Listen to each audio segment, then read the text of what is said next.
two stories that we've been covering sort of come together in one story, in that a Trump supporter was caught screaming effing Jews at a protest meant to protest the counting of all of the ballots in Florida. So we've got story number one, which is the emboldening and sort of coalescing of the most disgusting, radical, extreme elements of the right. This includes white nationalists, this includes anti-Semites, and they have been catalyzed and activated by the presidency of Donald Trump. That's story number one. The second story is that of the attacks on our democracy, and specifically the attacks on voting that are coming from the right. This includes voter suppression. This includes gerrymandering, the entire thing we've been talking about. But recently, it also includes doing everything possible to stop the recount from actually happening in Florida after a ton of ballots were found uncounted at a mail handling facility. So now we combine the two stories, and what we end up with are the vile extremists that have been activated by Trump protesting in Florida to stop the recount and prevent all of the ballots that have been cast from actually being counted.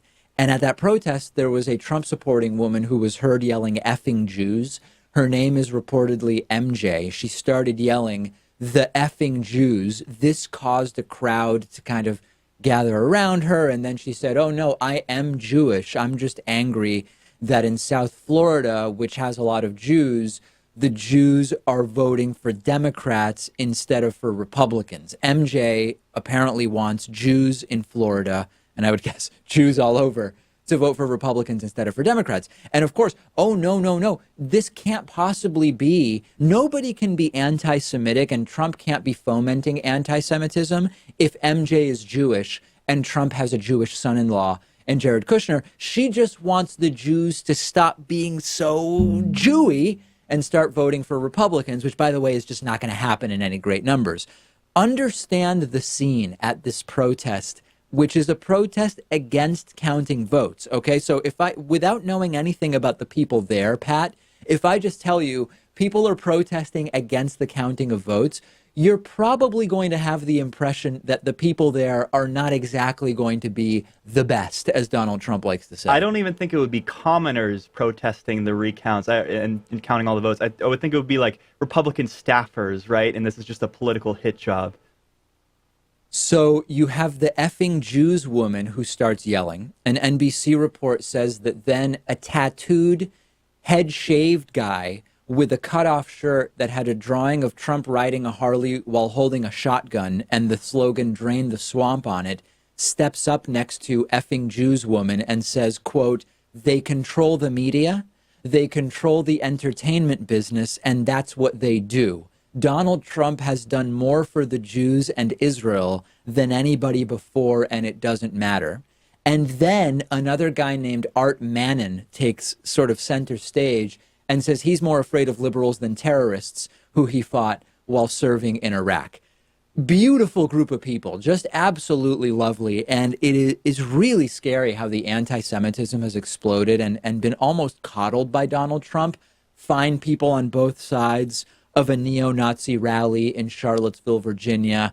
I'm a nationalist, America first, all of this stuff. And this may be a topic more for the bonus show. I don't know that it's for totally public consumption, but I've actually been in touch quite a bit recently with the Boston Anti-Defamation League as well as the Boston FBI, related specifically to issues of, I guess I'll say, emboldened anti-Semitism lately. And if anything, we've been understating the depths of the problem on the program. Even though we talk about it pretty regularly, we are talking about it as if it is not quite as serious as it actually is.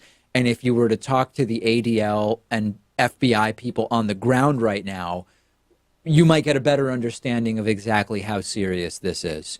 We have a great program for you today. We are going to hear about the latest from Kellyanne Conway. We are going to have a great interview. I've got a fantastic suggestion that comes to us today in the form of a voicemail. The show is on Twitter at David Pakman Show. I am on Twitter at DPakman. I invite you, I would even say I implore you to follow both of us on Twitter. Quick break, back after this.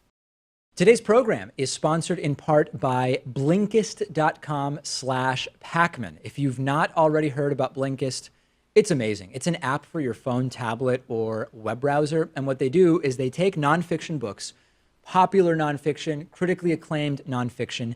They condense the book into a 15-minute audiobook. You get all the most important information and insights from each book, but you can soak up the entire essence of the book in one sitting. I've listened to a ton of books on Blinkist. One recent one is Robert Reich's new book, The Common Good. Also Bunk by Kevin Young, useful in preparing me for the pseudoscience miniseries that we're producing. And if you are a David Pakman Show viewer or listener, you can get a 7-day free trial by going to Blinkist.com/Pakman. If you're watching on YouTube, use the link in the video description. After the free trial, if you like it, you can get the full access to thousands of condensed audiobooks for about $5 a month. That's BLINKIST.com/PAKMAN.